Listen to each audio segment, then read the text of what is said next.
খ্রিস্টপূর্ব 1160 অব্দে ব্যাবেল নামক দেশের দক্ষিণে ফাদ্দান আরাম নামক এক শহর ছিল।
হে মহান ইস্তার, হে সকল প্রভুর মাতা, হে আমাদের দয়ালু প্রভু, আমাদের জন্মদানকারী মঙ্গলদাতা প্রভু, এই অবুঝ শিশুটিকে আরোগ্য দান করুন আর তার মা জননীকে আনন্দিত করুন। এই অবুঝ শিশুর মাতা প্রতিজ্ঞা করেছে প্রভু, তোমার দরবারে সে মূল্যবান হাদিয়া প্রদান করবে।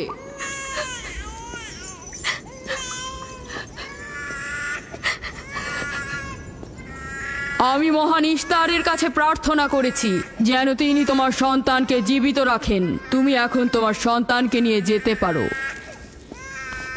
তুমি তোমার সন্তানকে ঠিক সেভাবে মানুষ করবে যেন সে বড় হয়ে নিজেকে ইস্তারের সেবায় বিলিয়ে দিতে পারে। আপনিও মহান ইস্তারের কাছে আমি অনেক কৃতজ্ঞ। মহান ইস্তারের ওপর রহমত বর্ষিত হোক। আপনার ওই ইস্তারের মেহেরবানিতে আমার মৃত সন্তান জীবিত অবস্থায় ফিরে এসেছে। ইস্তার মহান, তার ওপর রহমত বর্ষিত হোক। ইস্তার মহান, তার ওপর রহমত বর্ষিত হোক। মহান ইস্তার, তার ওপর রহমত বর্ষিত হোক। ইস্তার মহান, ইস্তার মহান, তার ওপর রহমত বর্ষিত। এই বাচ্চাটির মতো আমাদের সন্তানও নিশ্চয়ই সেরে উঠবে, তাই না? ইস্তার খোদা দয়ালু ও শক্তিশালী, তিনি নিশ্চয়ই আমাদের বাচ্চাকে সাফা দেবেন। হ্যাঁ, আমারও তাই মনে হয়। চলো যাই। তোমাদের এ কি হলো? তোমরা তো নিজেরাই ফেরেশতার সেজদা পেয়েছো, আর এখন কিনা নিজেরাই নিজেদের সেজদা করছো। এই পৃথিবীর সৃষ্টির সকল কিছুই ইনসানকে তাসলিম করে, আর তোমরা কিনা প্রাণহীন নির্জীব পাথরকে তাসলিম করছো। এই শোনো, খবরদার বলছি, তুমি এসব বেহুদা কথাবার্তা বলে আমাদের খোদাকে অপমানিত করবে না। আমি এই কথাগুলো নিজে থেকে বলছি না, আমি খোদা কর্তৃক প্রেরিত কথাগুলো এই কিতাব থেকে বলছি। এটি হচ্ছে আসমানি সহি কিতাব, যা আমার দাদা ইব্রাহিম নবীর উপর নাজিল হয়েছিল। আমি তার দিনের অনুসারী এবং এই কিতাবের প্রচলন ও দাওয়াত প্রদানকারী। নিজে থেকে কিছু বলছি না। ওই আসমানি কিতাবে কি লেখা আছে আমাদের খোদাদেরকে অপমানিত করতে হবে? আমি অপমান করছি না, শুধু প্রশ্ন করছি। যদি জেনে থাকো তাহলে উত্তর দাও, আর যদি না জেনে থাকো তাহলে স্বীকার করো। তোমাদের জিজ্ঞাসা করছি, ওই মন্দিরে রাখা ইস্তারের মূর্তিগুলো কি তোমাদের প্রভু, নাকি তোমাদের তৈরি বস্তু? ইস্তার তোমাদের উপর প্রভাব বিস্তার করে নাকি তোমরা ইস্তারের উপর? ইস্তার তোমাদেরকে শাসন করে নাকি তোমরা ইস্তারকে? পাথরের তৈরি ইস্তার যদি দুর্বল ও অক্ষম হয়ে থাকে, তবে কি করে আমাদের বাচ্চাদেরকে সাফা দেয়? সত্যি কথা, আমরাও দেখেছি। হ্যাঁ, তার হাকিকাত আছে। ইস্তার তার সন্তানকে সাফা দিয়েছে, আমি দেখেছি। ওই প্রজ্ঞাবান যিনি তোমাদের আহাজারি শুনেছেন, তিনি তোমাদেরকে সাফা প্রদান করেছেন, না ইস্তার। যদিও তোমরা খোদা ছাড়া প্রার্থনা করেছো আর তিনি ছাড়া তোমরা সাহায্য চেয়েছো, কিন্তু তিনি সকল কিছু সম্বন্ধে অবগত আছেন, তাই তোমাদের আহাজারিতে তার রহমত বর্ষিত হয়েছে, তোমাদেরকে সে সাহায্য করেছেন। সাধারণ দৃষ্টিতে তোমরা ইস্তারকে দেখেছো, অন্তর্দৃষ্টিতে দেখোনি, তাই মূল সাফা প্রদানকারীকে চিনতে পারোনি। ইয়াকুবের কথার মূল অর্থটা আমি এখন বুঝতে পারছি। সে চাইছে যে আমরা আমাদের খোদাদেরকে বাদ দিয়ে তার খোদার ইবাদত করি। আমরা আমাদের খোদার অনেক কল্যাণকর কাজ দেখেছি, তোমার খোদার কি দেখছি? আমি তোমাদেরকে সকলের চাইতে ঊর্ধ্বে অবস্থিত খোদার দিকে আহ্বান করছি। তিনি সৃষ্টি সকল কিছুর চাইতে ঊর্ধ্বে। তাই নাকি? কি করে বুঝবো তোমার খোদা অন্যান্য সকল খোদার চাইতে ঊর্ধ্বে? তুমি আর তোমার খোদা ও ইস্তারের মন্দিরের ধর্মযাজকের মতো স্বর্ণরৌপ্য লুটে নিতে চাইছো না, তা কি করে বিশ্বাস করব? আমার বাস্তব অবস্থা হচ্ছে আমি গভর্নর লাবানের নিয়োজিত রাখাল। আমার কোনো কিছুই নেই, আর কোনো কিছুর জন্য আমি কারো কাছে প্রতিদানও চাইনি। তোমরা কি আমাকে আমার কাজ অন্বেষণ না রাখালি করা ছাড়া আর কিছু করতে দেখেছো? দেখেনি জন্য কি এখন আমাদের দেখতে হবে? তুমি হয়তো সুযোগের অভাবে ভালো আছো, নয়তো তুমিও কোনো অংশে কম যেতে না। তোমরা সবাই একই রকম। ধর্মকে তোমরা মুখোশ বানিয়ে নিজেদের আখের গুছিয়ে নাও, সহজ সরল মানুষদের ঠকিয়ে তাদের সম্পদের রাজা হও। তোমার কষ্ট বুঝতে পারছি। তোমার সন্তান মৃত্যুর কোলে ঢলে পড়েছে, অথচ কেউ তাকে সাহায্য করতে এগিয়ে আসেনি। না ইস্তার জাদুকর, না ওই মন্দিরের খোদা ইস্তার। তাই সকল খোদাকে দোষারোপ করার অধিকার হয়তো তোমার আছে। মন্দিরের অক্ষম ইস্তারের সঙ্গে আমার কোনো কাজ নেই। আমার কথা তোমার না দেখা প্রভুর সঙ্গে। আমরা অনেক ধৈর্য ধরেছি আর অনেক কষ্টও করেছি।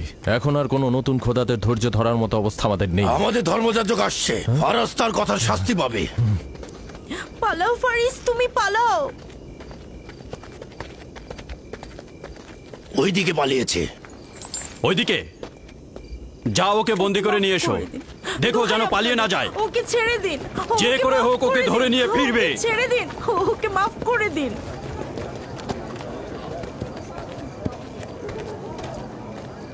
যদি শুধুমাত্র গভর্নরের জামাতা না হতে, তাহলে আমি জানি তোমাকে কিভাবে শায়েস্তা করতে হয়। মন্দিরের কোনো প্রতিনিধির সাথে আমার কোনো কাজ নেই। তোমরা সবাই চলে যাও। ইয়াকুবের কুফরি কথায় তোমরা কেউ কান দেবে না, আর কেউ বিশ্বাস করবে না। তোমরা কি কেউ দেখছো না? হ্যাঁ, এই ইয়াকুব তার কুফরি কথাবার্তার কারণে ফাদ্দানে দুর্ভিক্ষ নিয়ে আসছে। আমাদের ধর্মযাজক ঠিক কথাটাই বলেছেন। ইস্তারের অভিশাপে বালা মুসিবত আসার পূর্বেই চলো চলো আমরা এখান থেকে চলে যাই।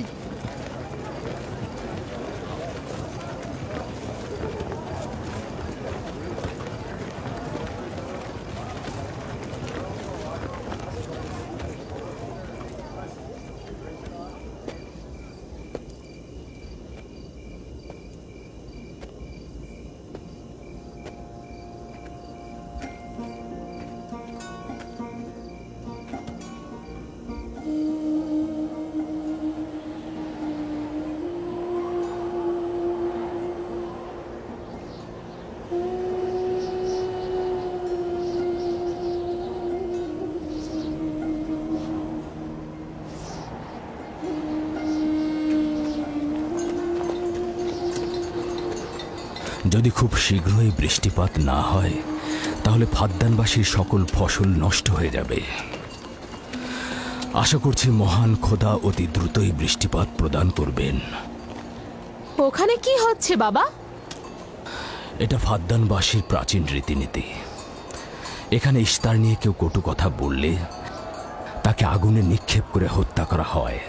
বিচার করা হয় না সে সত্য বলেছে কিনা। ছেড়ে দাও, ছেড়ে দাও আমাকে বলছি, ছেড়ে দাও আমাকে, ছাড়ো বলছি। হে মহান ধর্মগুরু, ওকে মাফ করে দাও, আমাদের উপর রহম করো। আমাকে ছাড়ো, ছাড়ো। আমার কি দোষ? আমি তো কিছু করি নাই। আমি কি বলেছি তোমাদের? আমাকে আমাকে এভাবে বেঁধে নিয়ে যাচ্ছ? আমাকে ছাড়ো। শোনো, তুমি এখানে ভেড়ার পালগুলো দেখে রাখো, আমি একটু আসছি। ছাড়ো, ছাড়ো, ছাড়ো আমাকে। এই, ছেড়ে দাও, ছেড়ে দাও, ছেড়ে দাও।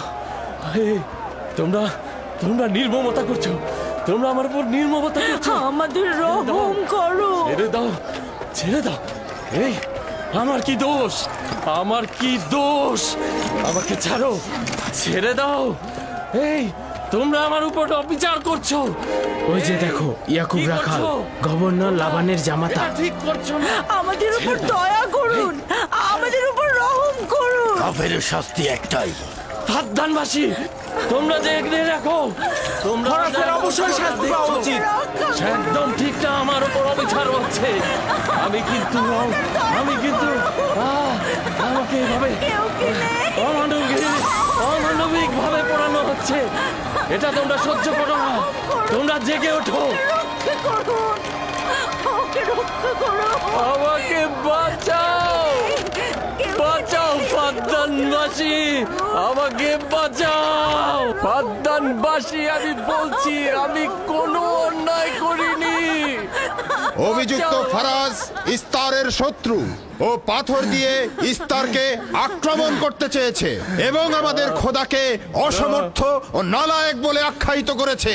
ফাদ্দান শহরের প্রাচীন রীতিনীতি অনুযায়ী যে আমাদের খোদা ইস্তারকে অবমাননা করবে তাকে অবশ্যই আগুনে নিক্ষেপ করে হত্যা করা হবে।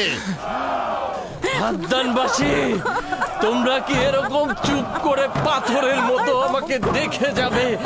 তোমরা কি কিছুই বলবে না? আমাকে এরকম অমানবিক ভাবে অত্যাচার করে পোড়াতে যাচ্ছে এই লোকজন। তোমরা কি কিছুই বেচারা ফারাজ, তোমরা কি নিশ্চুপ হয়ে সারা জীবন দেখে যাবে? ফাদ্দানবাসী, রক্ষা করো আমাকে, কেউ তো এগো। একদিন আমার মতো তোমাদের কেউ এভাবে পুড়িয়ে ফেলবে ওরা। তোমরা চুপ করে থেকো না, তোমরা এভাবে আমাকে মেরো না, আমার প্রাণ ভিক্ষা দাও, আমাকে এভাবে মেরো না। বেহুদা কান্নাকাটি করো না, হয়তো রক্তের মূল্য পরিশোধ করো, নয়তো আগুনে পুড়বার জন্য প্রস্তুত হও। তাকে আগুনে ফেলো না, এভাবে পুড়িয়ে মেরো না, করো, আমাকে প্রাণ ভিক্ষা দাও, ওকে ছেড়ে দাও। হে ফাদ্দানের জনগণ, আমাকে মেরো না। আমি একটা কথা জানতে চাই, তার রক্তের মূল্য কত? মূল্য কি তুমি পরিশোধ করবে? না, ও নিজেই তো ইস্তারের শত্রু।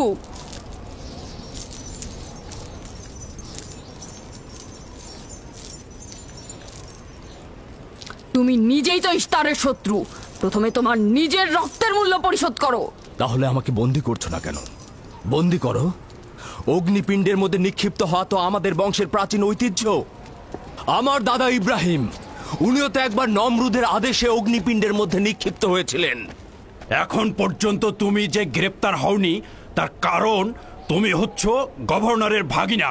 তার অর্থ দাঁড়াচ্ছে এই যে আমার মামা গভর্নর লাবান ইস্তারে খোদাকে অবমাননা করতে পারে কোনো শাস্তি ছাড়াই। ওকে গ্রেপ্তার করো আর ওর দাদার মতো ওকেও আগুনে নিক্ষেপ করো।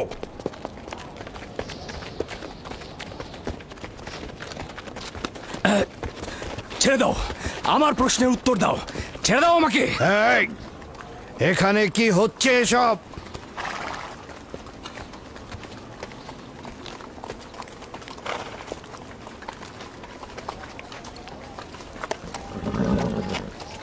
ওকে ছেড়ে দাও আর অভিযুক্তকারীকেও মুক্ত করো।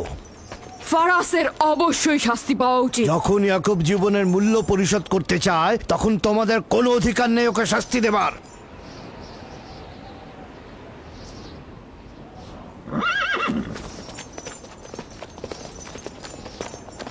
তাকে মুক্ত করে দিন।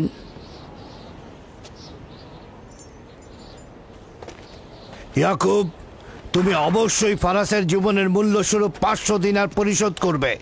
হ্যাঁ, কোনো সমস্যা নেই, আমি এই অর্থ পরিশোধ করব।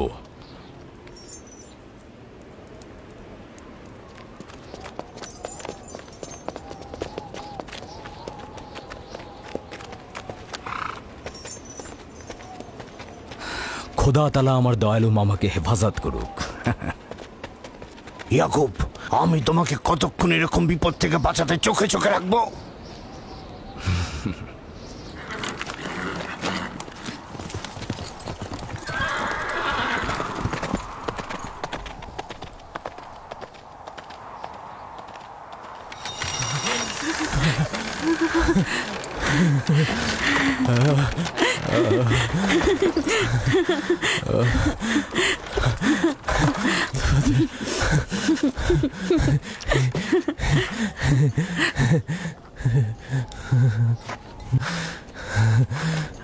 আপনি মহান, আমরা কৃতজ্ঞ, আমরা অনেক কৃতজ্ঞ আপনার কাছে। আমার জীবনের মূল্য স্বরূপ যে অর্থ আপনি প্রদান করবেন তার বিনিময়ে সারা জীবন আমি আপনার কৃতদাস হয়ে থাকবো। আপনি মহান, আপনি মহান। আপনি ফারাজকে মৃত্যুর হাত থেকে বাঁচিয়েছেন, আপনি আমাদের নতুন জীবন দিয়েছেন। হয়েছে হয়েছে, এবার এসো এসো।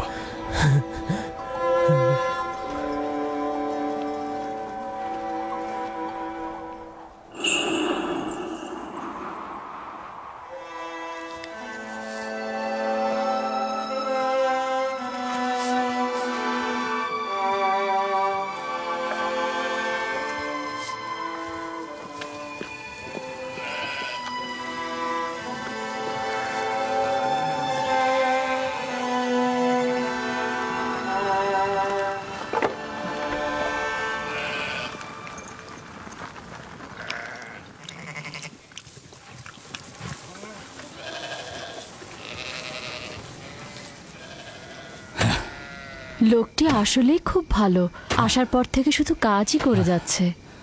হ্যাঁ, বছরের পর বছর ইস্তার, ফাদ্দান ও ব্যাবলের লোকজনকে অন্যায়ভাবে কোরবানি দিয়ে আসছে। আজ তোমার পিতার জন্য আমি ও ফারাজ বেঁচে গেছি।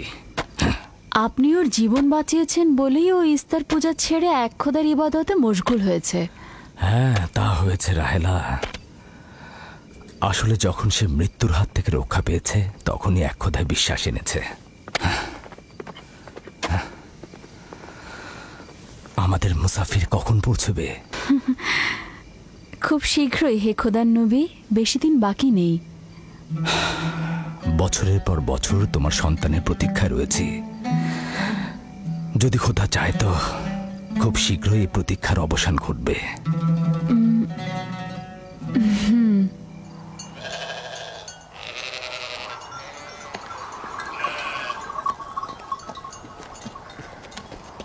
ইস্তেকদার, তোমার ও তোমার পরিবারকে সালাম। তোমার উপরও দরুদ বর্ষিত হোক ইয়াকুব রাখাল। হ্যাঁ, কৃতজ্ঞতা জ্ঞাপন করছি। মন্দিরে ইস্তারের জন্য খোরমা হাদিয়ে নিয়ে যাচ্ছ? প্রভুদেরকে তো অবশ্যই খুশি করতে হবে, তা না হলে তো এবছর বৃষ্টিপাত হবে না, তাই না? আমার কিন্তু মনে হয় মন্দিরের ইস্তারে চাইতে তোমাদের বেশি দরকার ওই খোরমা।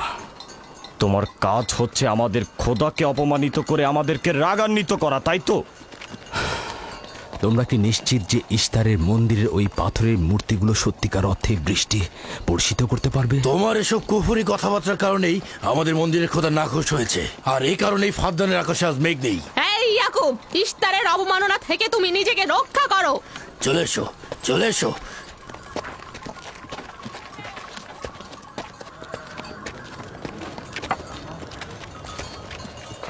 এটা তোমাদের কেমন বিবেচনা? তোমরা শক্তিশালী ও দয়ালু এক খোদাকে রেখে নির্জীব পাথরের উপাসনা করছো। কেন তোমরা বিষাদগ্রস্ত জমিনে নিজেদের আত্মাকে এক খোদার ঈমানের নূরে আলোকিত করছো না?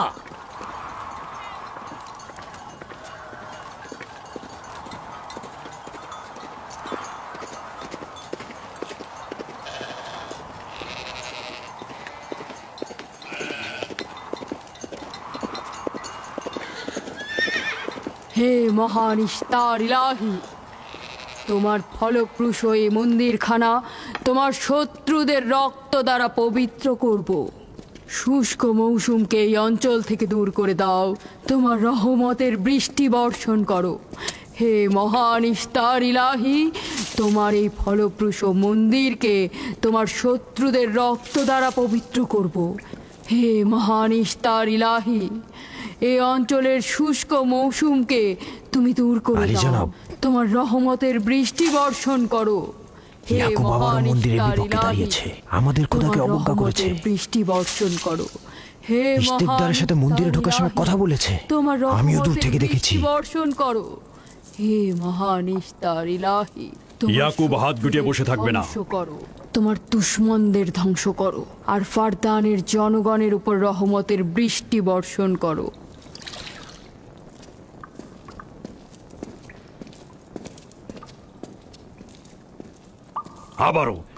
আবারও শুরু করেছে।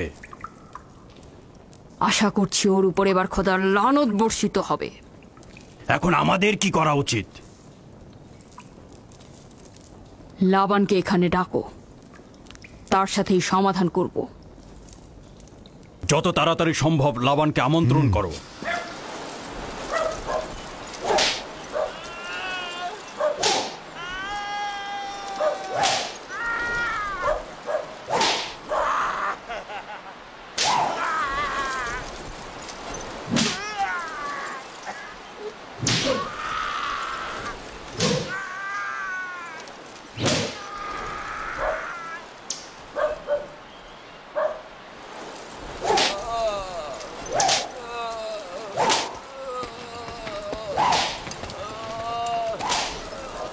জনাবে আলী, ইস্তার মন্দিরের মহান ধর্মগুরু আপনাকে সাক্ষাতের জন্য আমন্ত্রণ জানিয়েছেন।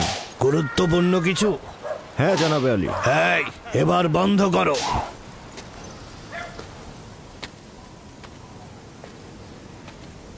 তুমি যদি আবারও চুরি করেছো তাহলে তোর আর আঘাতে আর জীবিত ফিরবে না। আমি কথা দিচ্ছি এমন ভুল আর কখনো হবে না। ছেড়ে দাও একে। এসো।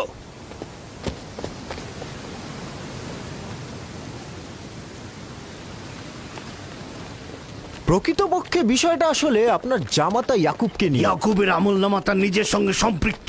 আমি উত্তরদাতা নই। না ঠিক আছে, কিন্তু ইয়াকুব তো ইস্তারকে অবজ্ঞা করে। এটা ধর্মগুরুদের কর্তব্য তার প্রশ্নের উত্তর দেওয়া। আর যদি উত্তর দিতে সক্ষম না হও তাহলে কেন আমার শরণাপন্ন হও?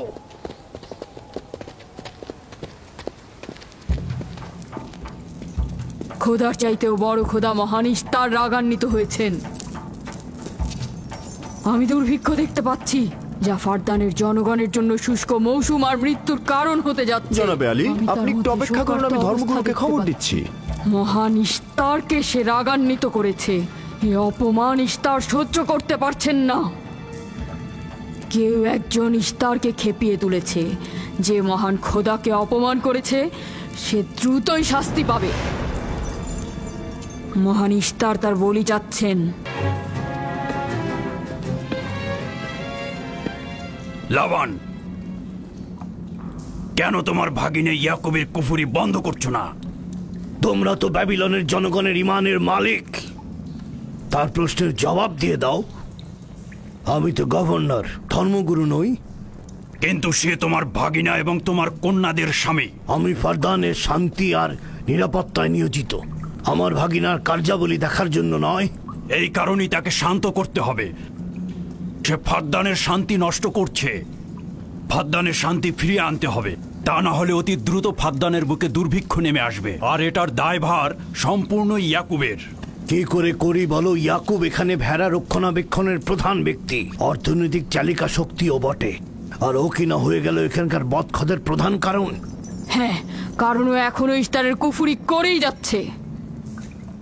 ইয়াকুব তো ব্যাবিলনের খোদাদের উপর ঈমান আনেনি, কিন্তু তারা তো কিছু বলেনি। ব্যাবিলনের খোদাদের প্রতি ঈমান না আনলেও তাদেরকে কখনো অবজ্ঞা করে কথা বলেনি।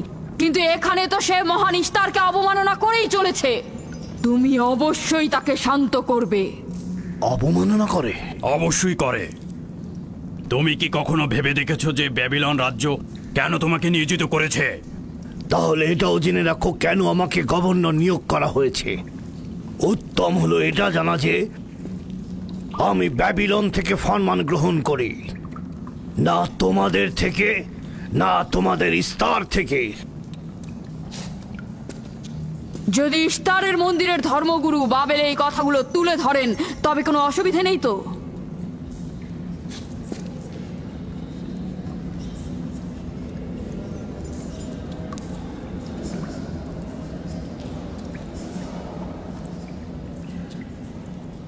ঠিক আছে, আমি ইয়াকুবের সঙ্গে কথা বলছি। ইয়াকুবকে বলে দেবেন, আর কখনো যদি আমার পরিবারের সাথে ইস্তার নিয়ে কোনো কটু কথা বলে তাহলে তাকে আগুনে নিক্ষেপ করা হবে। কুকুরের ছানা তার বাবা মার কাছে ঘেউ ঘেউ শেখার আগে নেকড়ের কাছে ছিন্ন ভিন্ন হয়ে যায়। তোমার নিজের জবানের হেফাজত করো। এবারের মতো ক্ষমা করে দিচ্ছি, পরের বার কিন্তু করব না।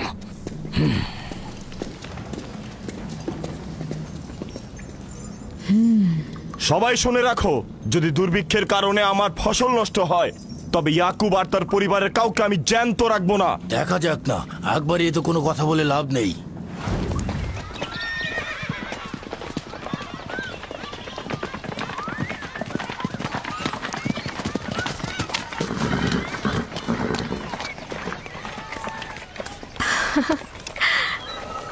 আব্বাজান এসেছেন।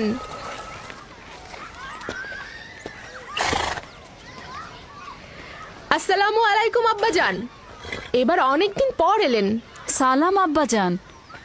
কি সৌভাগ্য আমাদের, ফাদ্দান আরামের মহৎ ব্যক্তি দেশের গভর্নর তাহলে সময় পেলেন মেয়েদের দেখতে আসার।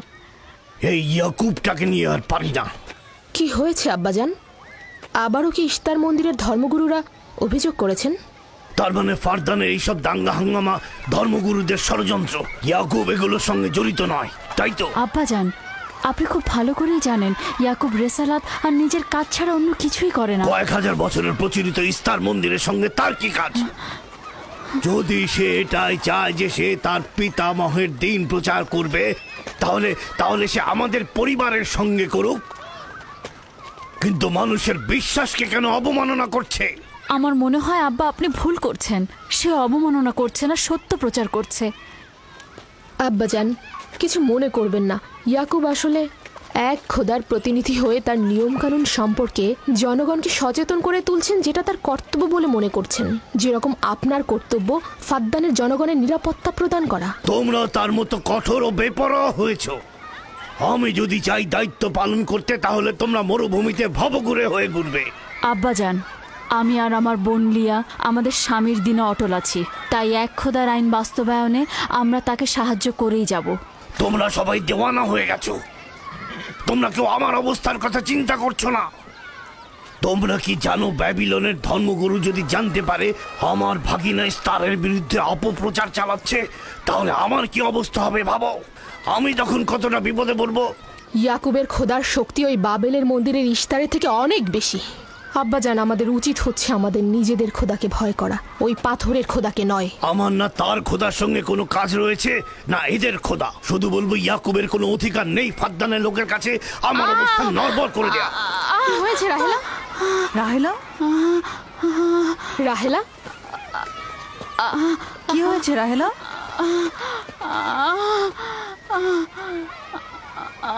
রাহেলা, রাহেলা, কি হলো তোমার? এমন করছো কেন? আলহামদুলিল্লাহ, মনে হয় সময় হয়ে গেছে। যাও, ধাত্রীকে খবর পাঠাও। আচ্ছা আচ্ছা, যাও। চলো আমরা সবাই মিলে ওকে ঘরে নিয়ে যাই। হ্যাঁ চলো, চলো, চলো ঘরে নিয়ে যাই ওকে। আস্তে আস্তে। পলাশ, বলুন জনাব। যাও, তুমি মরুভূমিতে যাও, ইয়াকুবকে বলো এখনই যেন চলে আসে। খুবই দ্রুত যাও। জি আচ্ছা। আমার ঘোড়াটা নিয়ে যাও।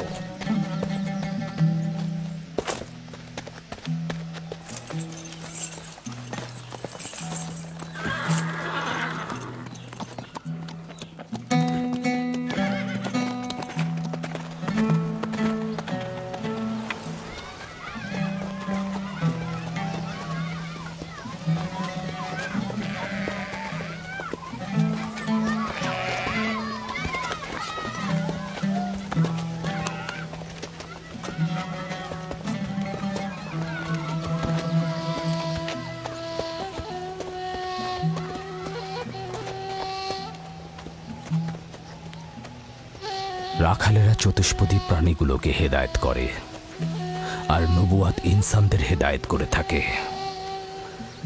সম্ভবত এ কারণেই অধিকাংশ নবী রাখাল ছিলেন। আমি ইসরায়েল ভেড়াগুলোর সঙ্গে আমার সন্তানদেরও মরুভূমিতে নিয়ে এসেছি, যাতে তারা হেদায়েত গ্রহণ শিখতে পারে। আমার সন্তান বনি ইসরায়েলেরা কেন ক্ষমতা ও পেশি শক্তিকে মূল দণ্ড হিসেবে মনে করছে? আমি তো তাদেরকে পেশি শক্তি বা জোর করে চাপিয়ে দেওয়া কোনো কিছু শিক্ষা দেইনি। তোমরা কি শুরু করলে? তোমরা কি শুরু করলে? ওঠো, ওঠো শামুন, ওঠো। আমার উত্তরাধিকারী ও পরিবারের প্রধান সেই হবে যে খোদাকে সবচাইতে বেশি ভালোবাসবে। ইব্রাহিম ও ইসহাক ছিলেন সর্বোৎকৃষ্ট। তার মানে এই নয় যে তারা অধিক শক্তিশালী ছিলেন। শক্তি দিয়ে সবকিছু জয় করা যায় না।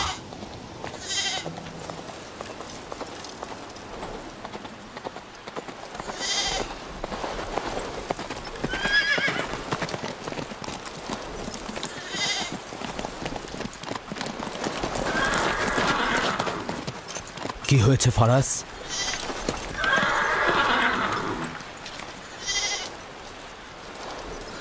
তোমরা ভেড়াগুলোকে নিয়ে আসো।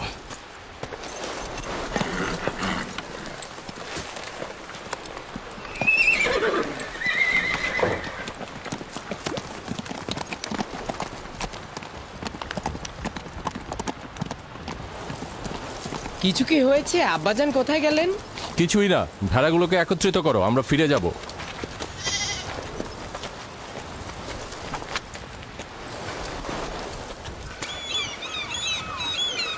বেল, হ্যাঁ রাহেল তো তোমার সতীন। রাহেলের সঙ্গে তোমার অনেক ভালো সম্পর্ক দেখছি। ওই সন্তান না থাকায় ভালো সম্পর্কটা ছিল। রাহেলের সাথে ভালো সম্পর্ক ছিল, ওই ইয়াকুবের সাথেও ভালো সম্পর্কটা ছিল।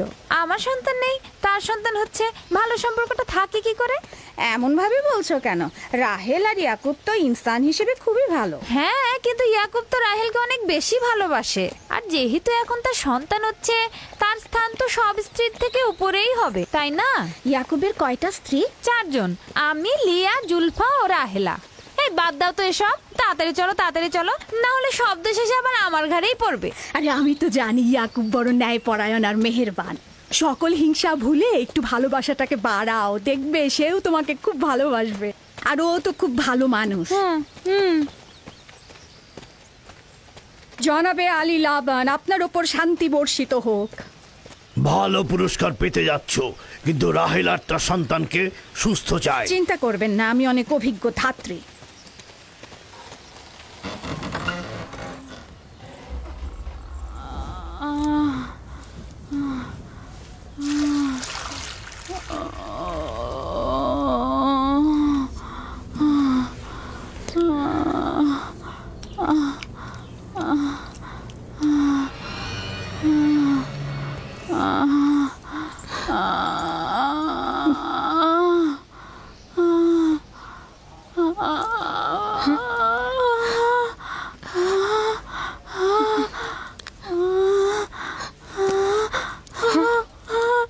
চিন্তা করো না, সব ঠিক হয়ে যাবে, খোদা মহান।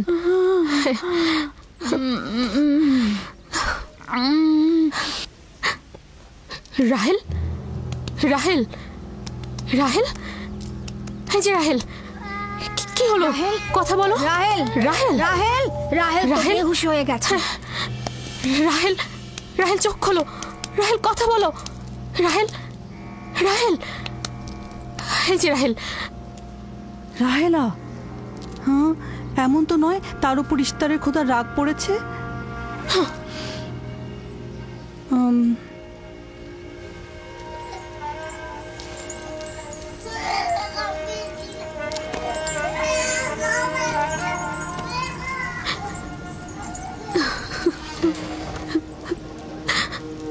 ওকে রাখো।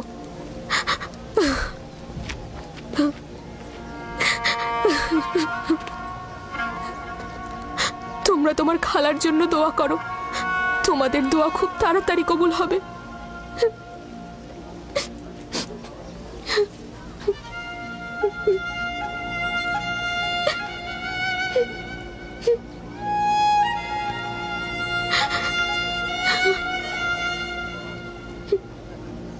তোমরা কাজ করছো না কেন?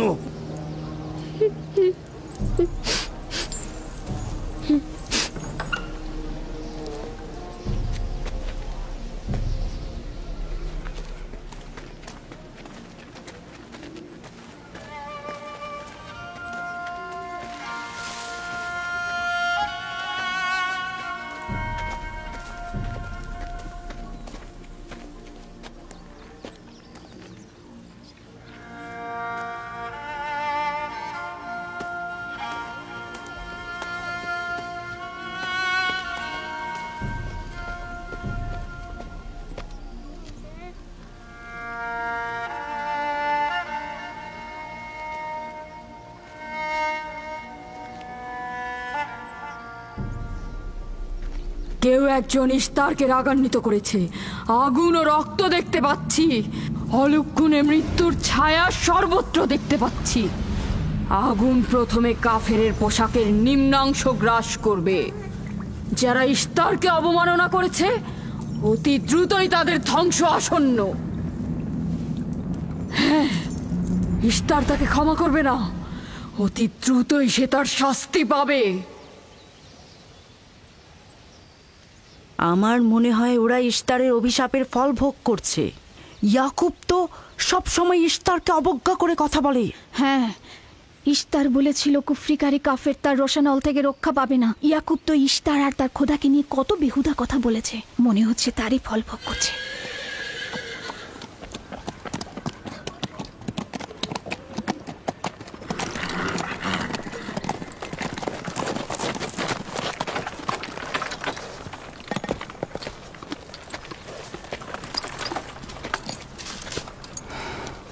রাহেলের অবস্থা কেমন? আমি কিছু বলতে পারছি না।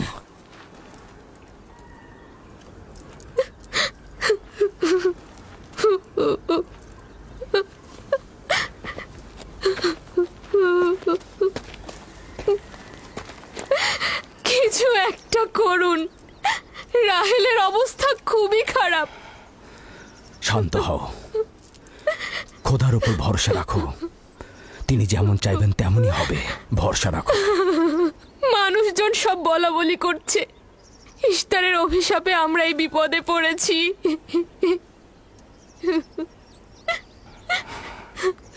খুব ভালো, এবার দেখা যাক রাহেল ও তার সন্তানের খোদা সবচাইতে বেশি শক্তিশালী নাকি ওই ইশতারে খোদা।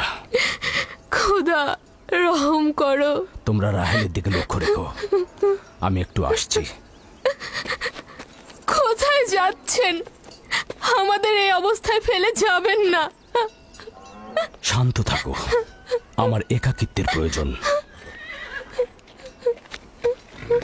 তুমি খোদার সঙ্গে যা করার করো, আমি হাত পা গুটিয়ে বসে থাকতে পারবো না। আমি অবশ্যই হেকিমি চিকিৎসার ব্যবস্থা করব। আমি চিকিৎসকের নিকটে যাচ্ছি, প্রকৃত চিকিৎসক।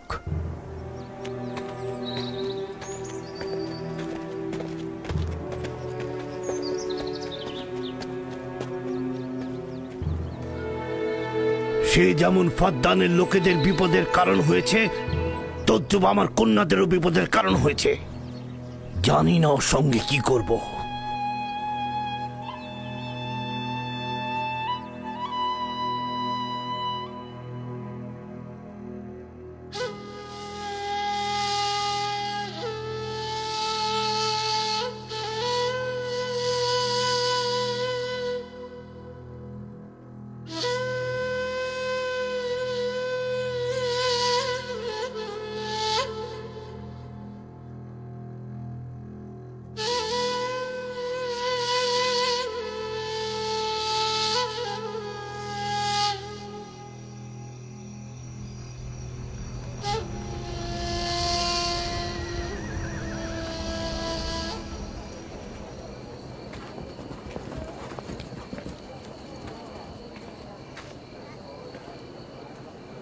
কেন যে ইশতার মাতাকে ডেকে আনছে না, সে তো সবচেয়ে বড় ধাত্রী।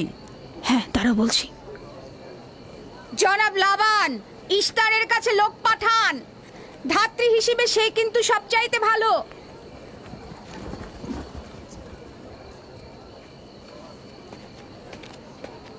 যাও গিয়ে খোঁজ নাও ইস্তার আছে কিনা, যা চাই তাই দেবো। বলবে লাবান বলেছে যদি তার কন্যাকে নাজাত দাও, ইয়াকুবকে ফাদ্দান থেকে বার করে দেবো আর তার পাপ থেকে ইস্তার মন্দিরকে রক্ষা করব। যাও।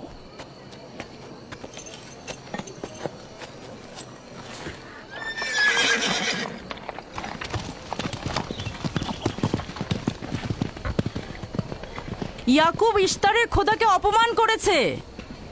ইশতারকে অবমাননা করার শাস্তি এইরকমই হয়। তোমাদের চেঁচামেচি বন্ধ করো।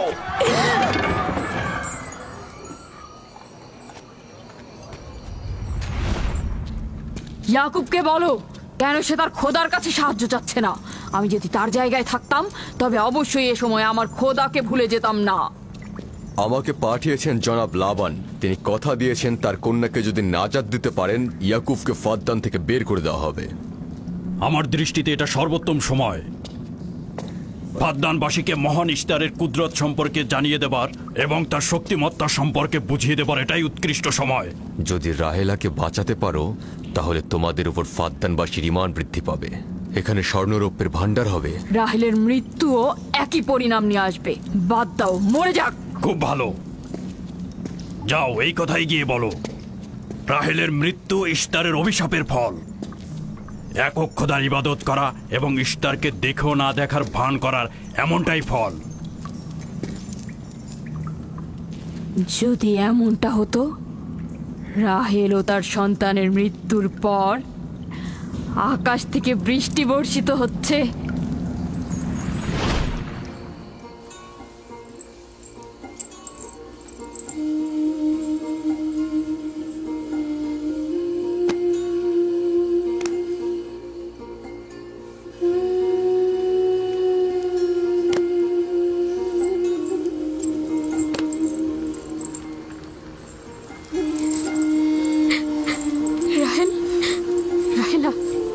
রাহেলা, তুমি শুনতে পাচ্ছ? রাহেল, কি করছো এসব? আরে ধোঁয়া দিয়ে জ্ঞান ফেরাতে হবে, তাহলে মা বাচ্চা মারা পড়বে। এই ধোঁয়া তাকে মেরে ফেলবে, সুস্থ করবে না।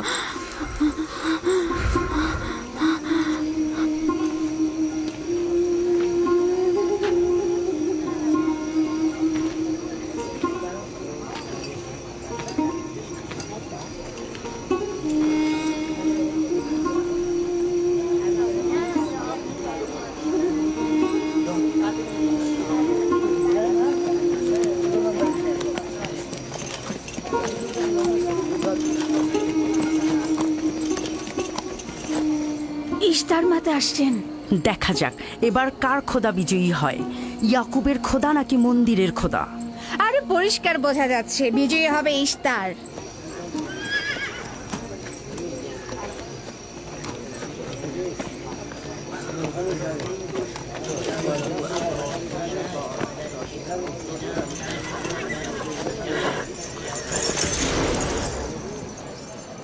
লাবান, আমার কথায় কষ্ট পেয়েছো তাই না? আর ইয়াকুব যে বলল তার খোদা সর্বশক্তিমান, অধিক দয়ালু, তবে তার খোদা কেন এসে তাকে সাহায্য করছে না? রাহেলের জীবন এখন তোমার হাতে, তুমি তাকে সাহায্য করো। আমি কখনোই ভাবিনি যে ইয়াকুব এত দ্রুতই মহান ইস্তারের শরণাপন্ন হবে। কত অবাক করা বেহুদা ও কাল্পনিক, মিথ্যা আর বাতিল চিন্তার মধ্যে মগ্ন আছো। এই বাতিল চিন্তার সত্যতা একটু পরেই তুমি উপলব্ধি করবে, যখন তোমার স্ত্রী সন্তান মৃত্যুর মুখে পতিত হবে। জীবন ও মৃত্যু সম্পূর্ণ খোদার হাতে, না ইস্তারের পাথরের মূর্তির হাতে। আমি ইস্তারকে এখানে আসতে বলেছি। রাহেলের অবস্থা খুবই খারাপ। রাহেলের নিজের খোদা ব্যতীত আর কারো খোদার প্রয়োজন নেই। তুমি বের হয়ে যাও, বের হও। ইয়াকুব, আমি এখানে দাঁড়িয়ে আছি। দাঁড়িয়ে আছো কেন? বের হয়ে যাও। তোমার স্ত্রী সন্তান ধ্বংস হবে, মহান ইস্তারের ক্রোধে তোমাদের ধ্বংস অনিবার্য। আমার সহধর্মিনী তোমার দয়ায় আসেনি যে তোমার বদ দয়ায় ধ্বংস হয়ে যাবে। তুমি বের হয়ে যাও। জনগণ, এই লোক নিজের জন্য কোনো রহম নিয়ে আসেনি এবং সে তোমাদেরও কোনো রহম দিতে পারবে না। সে তোমাদের জন্য যেমন দুর্ভিক্ষ নিয়ে আসছে, তেমনি তার স্ত্রী পুত্রের জন্য মৃত্যু ডেকে নিয়ে আসছে। অতি দ্রুতই তোমরা ইস্তারের কুদরত দেখতে পাবে। তোমার কারণে আমার কন্যার জীবন যদি বিপন্ন হয়,